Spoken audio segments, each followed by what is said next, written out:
as some of you may know anyways, the Texas Medical Center has a strong focus in cardiovascular medicine and a lot of transplant and cardiovascular procedures that go on there. So I'm on call in the middle of the night one night. It's me and the cardiology fellow, and there's a patient with an LVAD who codes. I remember it very well. It was like 3:30, 4 o'clock in the morning, and we're working on this patient, and the patient has no pulse, and the patient cannot have a pulse because of the mechanism by which the LVAD works is not compatible with a pulse, and so it's very difficult to do proper management of a code in that kind of situation. And we worked to try to get a blood pressure in this patient. And in the middle of all of this, the wee hours of the morning before the more senior physicians were being called in to tend to this individual who'd been on the transplant list and was, in the ICU for the last 3+ weeks. The fellow blurts out, "I wish I went into endocrinology," in the middle of all this, under his breath. And I was thinking about the decision between those two things anyways. And I thought, you know what?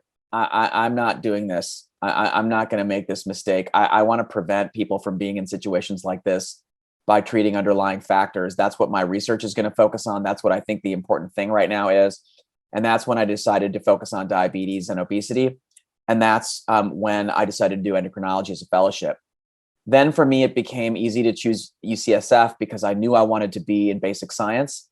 And I knew UCSF had real strengths in cardiovascular research as well as metabolism. I came to UCSF specifically to work on that. I chose my mentor, and who's also an endocrinologist, named Bob Faris, who's now at Harvard, specifically to work on fat biology.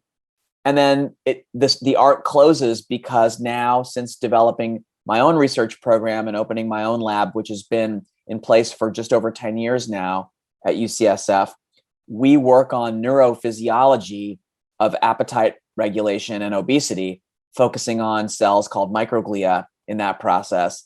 And I'm once again thinking about neuroscience, which is what I started, thinking about science with respect to in the first place, because I had that love in undergrad. So it's been a really interesting arc for me, and that's kind of my story. Great, thanks for that, Sunil.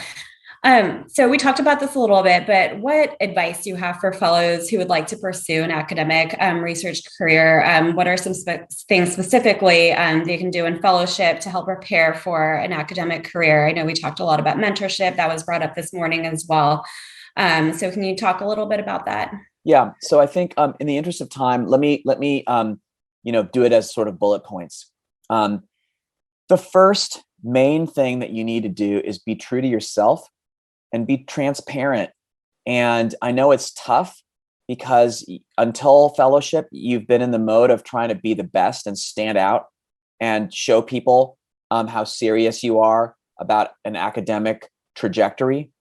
But at this point, you're close enough to the end of that formal training period that you need to be transparent and communicate your real career desires to the people who will serve as your mentors and advisors.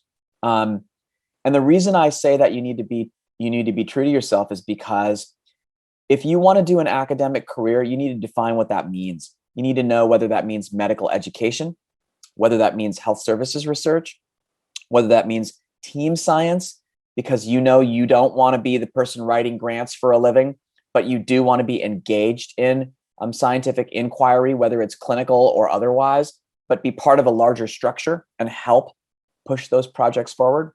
Whether you want to be a primary clinical researcher or translational researcher in your own right, or whether you want to be a basic researcher.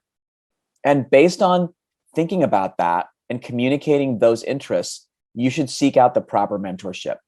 So that ability to tell people, maybe for the first time, comfortably, what it is that you are interested in doing, the sooner that you can make yourself do that, get yourself to do that, and engage in a transparent discussion with people, is the sooner you get put in front of the right mentors. So that's important. Transparency and being true to yourself. The second thing that's important is understanding the time frame of all this. People ask me, well, how long is fellowship in endocrinology? Is it a 2-year or a 3-year? And I say, well, are you interested in doing academia? If they say yes, I say, well, then I don't know how long the fellowship is. Fellowship is as long as it takes to get from the moment you arrive at that university or training center for your first year of clinical endocrinology until you get a faculty position. And sometimes that process can take many years. So the idea is to understand clearly what that time frame looks like, what is necessary to be done during that time frame, and whether you have the capacity to engage in that long arc of thinking, because that's what really is required for an academic career, at least in the basic translational and clinical research arenas. Because at the end of the day, the job is to be well trained enough that you can be a competitive applicant for the position you want. And that requires building a skill set, and that skill set building and the publication history that goes along with that takes time. Recording in progress. An understanding of what goals you need to accomplish within that time frame. Do you need to get papers out? If so, how many? What kind of impact do they need to have based on the expectation of the type of job you'd like to have? What kind of funding do you need to show that you're capable of getting? Do you need to show that you're capable of getting funding? What kind of formal courses do you need to take to provide yourself with the skill set that's going to be necessary to be a competitive applicant for a position? And then I think the final and fourth element that I think is really important is to, once you define the closest group of or individual advisor who's going to be helping shepherd you through this process during your training, you need to have a very clear and very concrete discussion about funding. Who is going to support this effort? For many places, the initial year of fellowship is funded by resources linked to the health system within which you work. After that, there may or may not be a training grant that allows you to be funded for another year. If you're lucky, a third year. But after that, if there's a third, fourth, fifth, and sixth year, where is the funding coming from that? So I'm not just talking about whether you have the stamina to be in an underpaid, if you will, position that's in between ACGME fellowship and an independent faculty position. You may be able to tolerate that level of underpaid salary, if you will, given all the training that you have and your ability to practice independently. But who's going to even provide that funding for you? It's an important question, because I see too many times fellowship ends abruptly for people who had academic ideas because they were not able to formally talk about the funding situation early enough. And then once it became clear that there were not funds, they didn't have the ability to withstand that, and they had to start looking for jobs sooner than they might have otherwise done. This is the single biggest reason why people don't make it in academia, is because they don't have a good sense of the time trajectory and the pathway for stable funding that gets you through that time trajectory.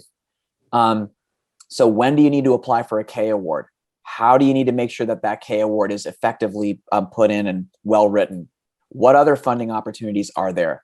What other internal opportunities are there to mix clinical care and protected time for research? And who is responsible for that? My view as a chief of a division is that a solid academic division of endocrinology today in 2021 should be doing everything it can to make sure that trainees have as long as they need to develop the skill set that they will need for a competitive position, and to be transparent about whether it's possible for that position to be at that institution or whether it's highly unlikely that that position will be at that same institution. Those two things, even though they're tough conversations sometimes, are very important to have. And I think trainees will thank you as a mentor for having that conversation with them, because those are the two things that people need to know. Can I stay here? And how long will this take? And where's the funding coming from for this? And I think increasingly we know that it just takes longer and longer for people to get prepped for a very effective job application. And so institutions need to figure out ways to step up and provide those resources. Otherwise, we will have a gap in people entering academia And given the prevalence of the diseases that we care about, like specifically diabetes, we cannot afford to have that gap. And so that's why I think, because NIH and other funding entities just don't have the bandwidth to support everything sufficiently, institutions do need to get creative and figure out ways to come in and do this. So I'll stop there, and maybe we can proceed. Stephanie, you can help guide whether we want to move towards some Q&A or continue. Sure. I have one question right here. So why don't we start with that? How can we, as early career clinicians trying to establish our research niche, become more confident in our clinical skills and limit the time we spend on clinical care, overthinking our clinical decisions? That is a good question. I will say that there's a little bit of conflation there that I think, for better or worse, is relevant to clear up and get over. The question said, how do we shore up our clinical skills while also protecting our time for research? I think that this is always a conundrum. And the conundrum is that many of my basic science and research oriented colleagues are also among the very best clinicians I've ever met. And in residency, when they were able to immerse themselves in clinical care and not worry about science or a research career, they became really excellent clinicians because they're just great doctors. Many of us in endocrinology are among the best doctors, in our medical school classes. And then when you get into this idea of transitioning that into a research related career, you need to protect time to develop the research skills and the niche and the program and get it off the ground and get published. Inherently, the only way to really guarantee that you can do that latter thing is to limit the amount of time you spend seeing patients. And that requires protection from your fellowship program director, your mentor, and your division chief. A plan as to how not to have you doing too much clinical care. Because especially in endocrinology, where we're not doing a lot of procedures, the documentation and other aspects of how clinical care needs to get done is exceptionally time consuming.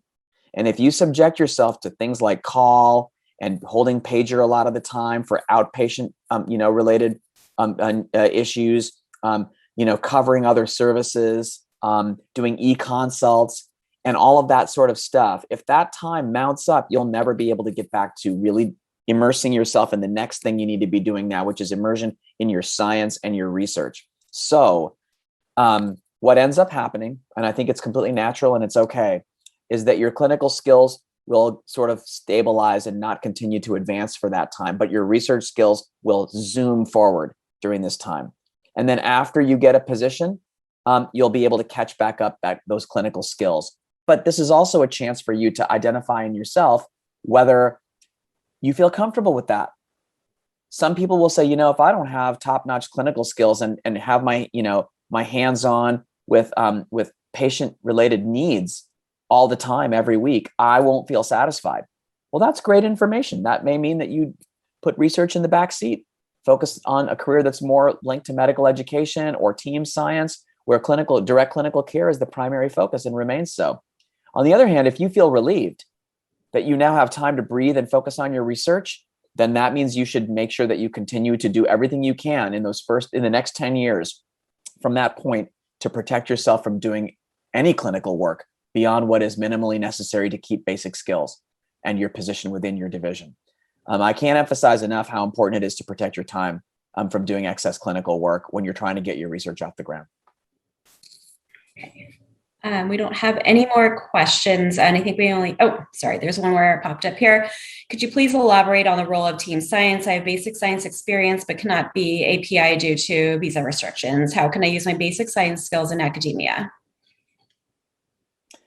Yeah, this is a good question. I think increasingly science in general is becoming team science. We were already sort of pioneers in this area because a lot of clinical research was team-based, far before basic science became team-based, which it now is in many cases.